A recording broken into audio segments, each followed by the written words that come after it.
दोस्तों आज कुछ लोगों की वजह से पूरे देश का माहौल बिगड़ा हुआ है। जगह जगह पर लोग हिंदू मुसलमान कर रहे हैं, जगह जगह पर दंगे फसाद हो रही हैं। हाल ही में आपने हरियाणा के मेवात के नूह में देखा और सुना भी होगा कि किस तरह से वहां का माहौल बिगड़ा हुआ है।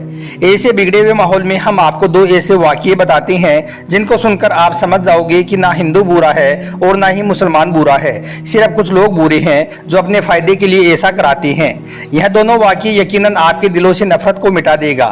इसलिए आज का यह वीडियो आप सभी के लिए बहुत खास है। आप हिंदू हो या मुसलमान, आप इस वीडियो को आखिर तक जरूर देखें। और सबसे पहले अगर आपको लगे कि यह वीडियो हिंदू और मुसलमान को एक करने में मददगार साबित हो सकता है तो आप इस वीडियो को दिल से एक लाइक करें और मेहरबानी करके इसे शेयर भी कर दें ताकि और भी लोगों के पास में यह वीडियो पहुंच जाए।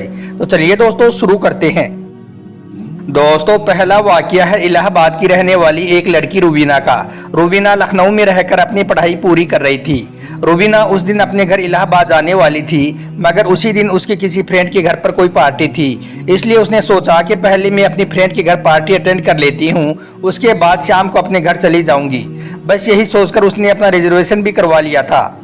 उसके बाद रूबीना ने पार्टी अटेंड की और फिर शाम को सीधी वो अपनी फ्रेंड के घर से निकली और रेलवे स्टेशन पहुंच गई और जाकर ट्रेन में अपनी सीट पर बैठ गई। रूबीना का रिजर्वेशन जिस बोगी में था उसमें लगभग सभी लड़के ही थे जिनकी हंसी मजाक रूबीना को खूब डरा रही थी। टॉयलेट जाने के बहाने से रूबीना पूरी बोगी में घूम आई थी। मुश्किल से पूरी बोगी में 2 या 3 औरतें रही होंगी। यह देखकर रूबीना अनजाने भय से कांप सी गई, क्योंकि पहली बार वो रात के वक्त में ट्रेन में अकेली सफर कर रही थी, इसलिए वो पहले से ही बहुत घबराई हुई थी और अब उसकी बोगी में सारे लड़के ही भरे पड़े थे। यह देखकर अब वो और भी ज्यादा डर गई थी, इसलिए फिर वो खुद को सहज रखने के लिए अपनी सीट पर बैठी और एक मैगजीन निकालकर पढ़ने लगी। बोगी में लड़कों का एक झुंड था जो शायद किसी कैंप में जा रहा था। उनके हंसी मजाक और उनके चुटकुले रूबीना को और भी ज्यादा डरा रहे थे। रूबीना के डर और भय के बीच रात धीरे धीरे गुजरने लगी, मगर रूबीना अभी भी कांप रही थी। यह देखकर अचानक सामने की सीट पर बैठे लड़के ने कहा कि हेलो मैं रियाज, और आप? तो डर के मारे पीली पड़ चुकी रूबीना ने धीरे से कहा कि जी मैं। तो लड़का समझ गया और वो कहने लगा कि जी कोई बात नहीं, अगर आप अपना नाम नहीं बताना चाहती हैं तो मत बताइए, मगर वैसे आप जा कहाँ रही हैं? तो रूबीना ने धीरे से कहा कि इलाहाबाद।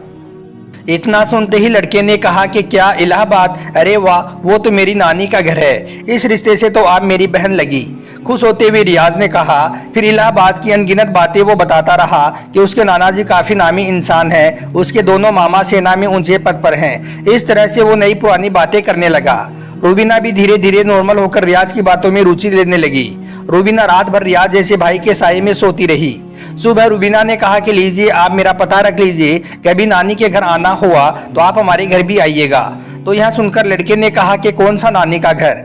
बहन वो तो मैंने आपको डरते हुए देखा तो मैं झूठ मूठ के रिश्ते गढ़ने लगा था, मैं तो पहले कभी इलाहाबाद आया ही नहीं।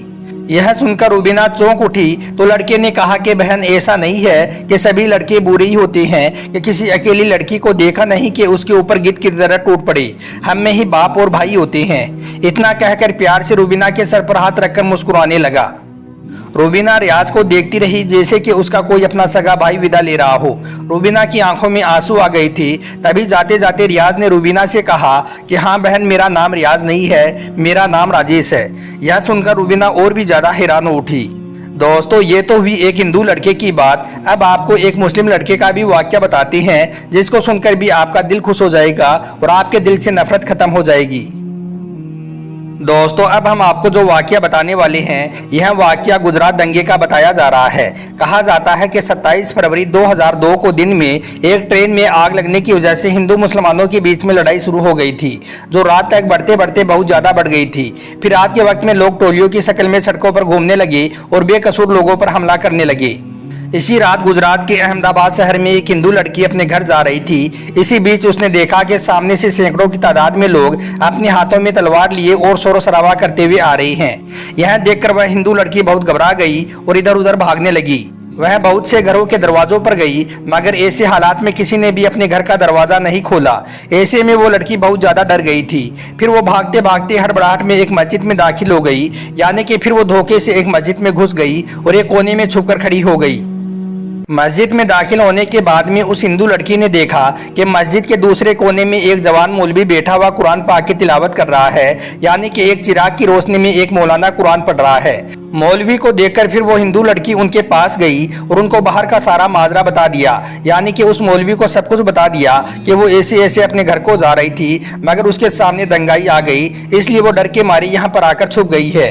फिर वो हिंदू लड़की मौलाना के सामने हाथ जोड़कर कहने लगी कि आप मुझे बचा लीजिए, आप मेरी हिफाजत कीजिए। अगर मैं इस वक्त यहाँ से बाहर गई तो बाहर खड़े दंगाई मुझे मार डालेंगी। अभी बाहर के हालात बहुत ज़्यादा खराब हैं। ऐसे माहौल में अब मैं अपने घर को नहीं जा सकती हूँ, इसलिए अब मैं रात भर यहीं पर रहकर रात गुजारना चाहती हूँ।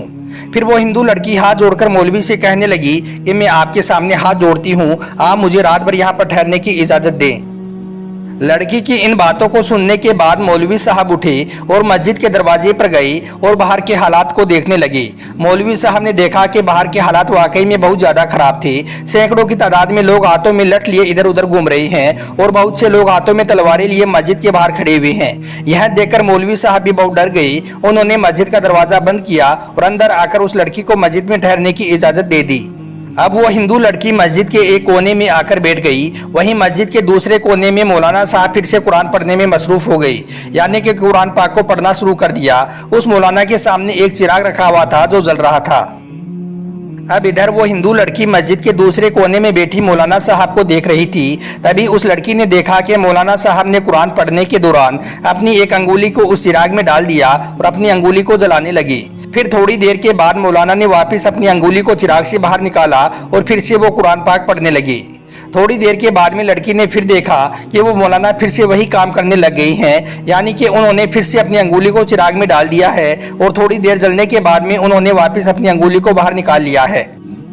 मस्जिद के दूसरे कोने में बैठी वो हिंदू लड़की यह सारा मंजर अपनी आंखों से देख रही थी। यह देखकर वो लड़की हैरान और परेशान हो गई और सोचने लगी कि यह मौलाना साहब कहीं पागल तो नहीं हो गया है जो बार बार अपनी ही अंगुली को आग में जला रहा है। खैर दोस्तों, फिर ऐसे सोचते सोचते उस लड़की की आंख लग गई, यानी कि उसको नींद आ गई और फिर पूरी रात निकल गई और सुबह हो गई। सुबह वो मौलाना उठे और मस्जिद के दरवाजे पर गए और उन्होंने बाहर के हालात देखे। मौलाना ने देखा कि उस वक्त बाहर कोई भी नहीं था, यानी कि सारे दंगाई वहां से जा चुके थे। फिर वो मौलाना उस लड़की के पास गई और कहने लगे कि बहन उठो, हमारी नमाज का वक्त हो गया है। अभी थोड़ी देर के बाद ही यहाँ पर बहुत सारे नमाजी आने वाले हैं, इसलिए अब तुम्हारा यहाँ पर रुकना मुनासिब नहीं है, क्योंकि अगर लोगों ने तुमको यहाँ पर देख लिया तो लोगों में बदगुमानी पैदा हो जाएगी, लोगों में एक डाउट पैदा हो जाएगा।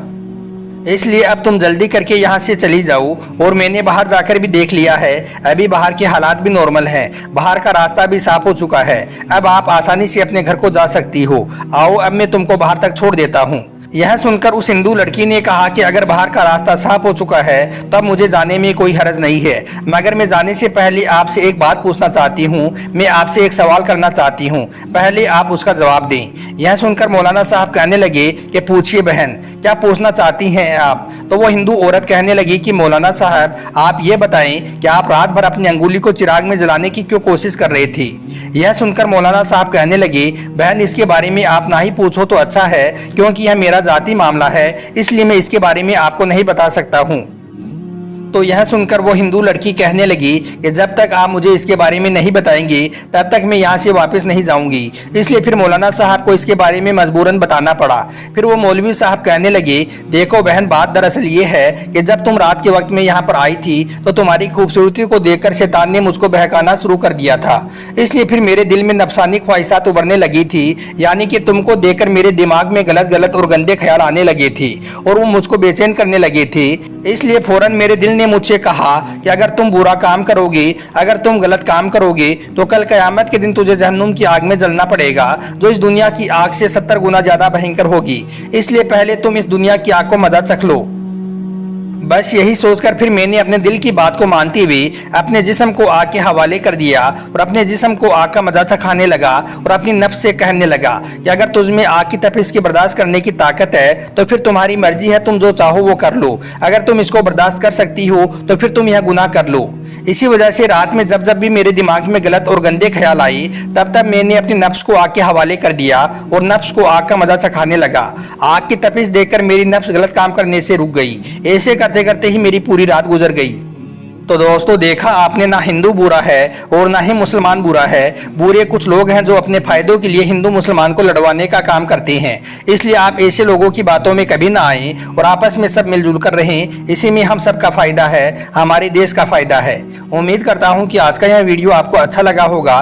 पसंद आया हो तो दिल से एक लाइक जरूर करें और मेहरबानी करके इसे शेयर भी कर दें ताकि और भी लोगों के पास में यह वीडियो पहुंच जाए। आपका वीडियो देखने के लिए बहुत बहुत शुक्रिया।